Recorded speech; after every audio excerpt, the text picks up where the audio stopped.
कुछ तो लोग कहेंगे, लोगों का काम है कहना। जौनपुर जनपद में 9 विधानसभाएं हैं, उसमें से मैं मछली शहर से विधायक चुन करके आई हूं, इकलौती महिला विधायक।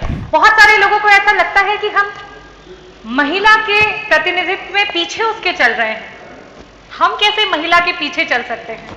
तो मैं उन सबको बोलना चाहती हूं कि हम आपको पीछे नहीं चला रहे हैं। हम चाहते हैं आप हमारे बगल में हमारे साथ साथ चलें। इस सदन की शोभा तभी तक है जब तक पक्ष और विपक्ष साथ में यहां पे बैठता है। जो देश विकसित हो चुके हैं उसका कारण भी हमें साफ साफ समझ में आ जाता है कि वहां पे अगर राजनीति में महिलाओं का अगर हम देखें कि क्या कंट्रीब्यूशन है तो वो 30% तक पहुंच चुका है। 5 दिन के सदन में हमें 1 दिन का मौका मिला है। आप सोचिए, आपको इससे दुख हो रहा है और 75 वर्षों से हम इंतजार कर रहे थे कि हमें ये मौका मिले। देश का विकास तभी होगा जब देश में नारी का विकास होगा। दिन की रोशनी गुजर गई ख्वाबों को बनाने में, रातों की नींद गुजर गई बच्चों को सुलाने में। जिस घर में मेरे नाम की तख्ती भी नहीं, जिस घर में मेरे नाम की तख्ती भी नहीं, सारी उम्र गुजर गई उस घर को सजाने में।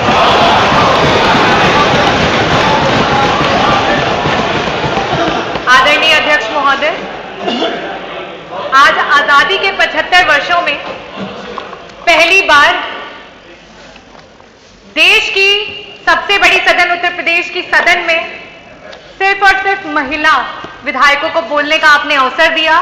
मैं उसके लिए आपको हृदय से धन्यवाद करती हूं।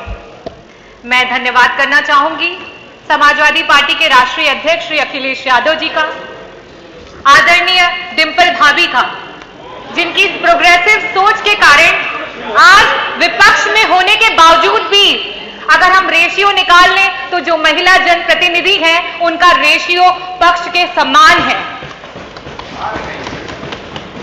मैं धन्यवाद करना चाहूंगी हमारी समाजवादी पार्टी की सोच को, जो सोच कहती है कि नेतृत्व का कोई जेंडर नहीं होता, नेतृत्व का होता है एक विचार, एक सोच, एक विचारधारा जिससे आप लोगों को खुद से जोड़ते हैं।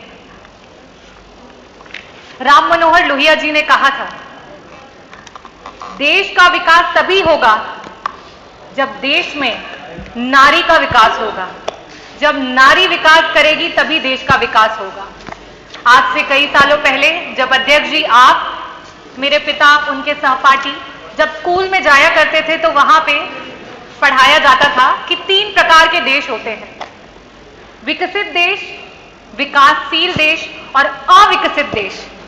और तब वो अपने अभिभावकों से पूछते थे कि हमारा देश विकासशील की श्रेणी में आता है, ये कब तक विकसित हो जाएगा? तो उन्हें कहा जाता था, कुछ नहीं, आज से 8-10 सालों में हमारा देश विकसित हो जाएगा। अध्यक्ष जी, आपके बाद हमने भी स्कूल की पढ़ाई की, हमने भी स्कूल जाना शुरू किया और हमें भी वही पढ़ाया गया और हमने भी जब ये पूछा सवाल तो हमें भी वही उत्तर मिला। आज एक नई जनरेशन स्कूल जाने को तैयार है, लेकिन आज ये देश अपना जवाब नहीं बदल पाया है। क्या हमने कभी इस बात पे मंथन किया है? आज ये जो स्पेशल सेशन बुलाया गया है, ये सत्र ही उसका जवाब है कि आज जो हम 403 विधायकों में सिर्फ और सिर्फ 47 महिला विधायक हैं, वो उसका जवाब है कि जिसकी वजह से आज हमारा देश विकासशील से विकसित देश नहीं हो पाया है। मैं आज बताना चाहती हूं कि अगर हम देश में देखें कि महिलाओं का राजनीति में नेतृत्व के परसेंटेज को निकालें तो सिर्फ और सिर्फ 9% महिलाएं हैं जो पूरे देश में जनप्रतिनिधि के रूप में अपना नेतृत्व कर रही हैं। और इस आंकड़े को अगर हम किसी भी डेवलप कंट्री से कंपेयर करें तो वहां पे जो देश विकसित हो चुके हैं उसका कारण भी हमें साफ साफ समझ में आ जाता है कि वहां पे अगर राजनीति में महिलाओं का अगर हम देखें कि क्या कंट्रीब्यूशन है तो वो 30% तक पहुंच चुका है।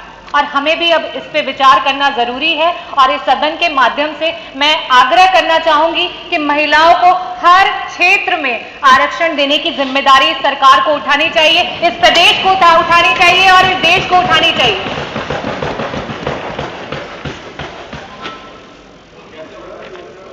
बाबा भीमराव अंबेडकर जी ने कहा था कि मैं किसी भी समाज की जो प्रगति है उस समाज की महिलाओं की प्रगति से मापता हूं। और आज मैं एक ग्रामीण अंचल से आती हूं और जब वहां पे हम अपनी दलित समाज की बहनों को देखते हैं तब हमें ये महसूस होता है और साथ में बहुत ग्लानि भी होती है कि आज हमारा देश कहां पे है।